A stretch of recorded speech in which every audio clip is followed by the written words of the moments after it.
২০২৫ সালে অর্থনীতিতে আলোচনার কেন্দ্রবিন্দুতে ছিল দুর্বল ৫ ব্যাংকের একীভূতকরণ ও ট্রাম্প ঘোষিত ইউএস রেসিপ্রোকাল ট্যারিফ। আর ৩৬ জুলাই পরবর্তী শেয়ার বাজার নিয়ে প্রত্যাশার পারদ উপরের দিকে থাকলেও চলতি বছরও হতাশার মধ্যে আটকে থেকেছে বিনিয়োগকারীরা। এর বাইরে ডলারের রেট স্থিতিশীল রাখার চাপের মধ্যে অন্তর্বর্তী সরকারের বড় চেষ্টা ছিল কেন্দ্রীয় ব্যাংকের রিজার্ভ বাড়ানো। বছরের অর্থনীতির উল্লেখযোগ্য ঘটনাগুলো নিয়ে আরও জানাচ্ছেন গোলাম ময়নুল হাসান।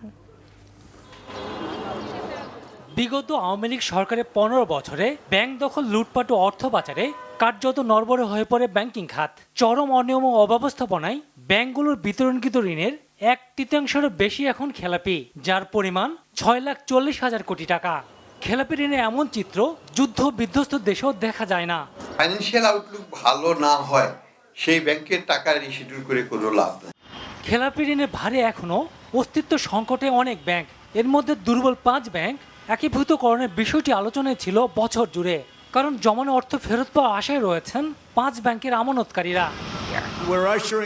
মার্কিন প্রেসিডেন্ট ডোনাল্ড ট্রাম্প দ্বিতীয় মেয়াদে ক্ষমতায় এসে গত এপ্রিলে ইউএস ট্যারিফ ঘোষণা করেন। সেখানে বাংলাদেশি পণ্যের উপর প্রথমে ৩৭% ও পরে তা কিছুটা কমিয়ে ৩৫% আরোপ করে, যা বাংলাদেশের পোশাক খাত তথা দেশের অর্থনীতির জন্য বড় ধাক্কা হিসেবে আবির্ভূত হয়। তবে শেষ পর্যন্ত আগস্টে শুল্ক ২০% নামিয়ে আনতে সক্ষম হয় অন্তর্বর্তী সরকার।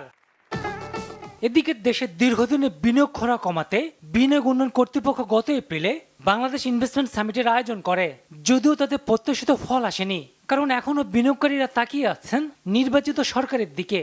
আমার কাছে মনে হয়েছে যে মনিটারি পলিসি বা কেন্দ্রীয় ব্যাংকের কিছু সক্রিয় উদ্যোগ চোখে পড়েছে এই সমস্ত সংস্কারগুলোর ক্ষেত্রে, কিন্তু অন্যান্য যে বিষয়গুলোতে সংস্কার প্রত্যাশিত ছিল সেই জায়গাগুলোতে আমরা বড় রকমের সংস্কার দিই। বা মূল্যস্ফীতির পিছনে যে একটা বড় কারণ বা মুদ্রাস্ফীতির বাইরে অর্থাৎ বাজারের ক্ষেত্রে বিভিন্ন ধরনের এজেন্টসদের ভূমিকা এবং তারা বাজারকে নিয়ন্ত্রণ করার যে ভূমিকা, সেই জায়গায় বাণিজ্য মন্ত্রণালয়ের যে ভূমিকাটি আমরা প্রত্যাশা করেছিলাম সেটিও আসলে আমরা এবছরে দেখতে পাইনি। বছর জুড়ে ডলারের দাম ঘুরে ফিরে ১২২ থেকে ১২৩ টাকার মধ্যে ঘুরপাক খেয়েছে, আর প্রতি মাসে প্রবাসী আয় উল্লেখযোগ্যভাবে বেড়েছে, যা ব্যাংকিং খাত ও বৈদেশিক মুদ্রা ব্যবস্থাপনায় বড় স্বস্তি এনে দিয়েছে।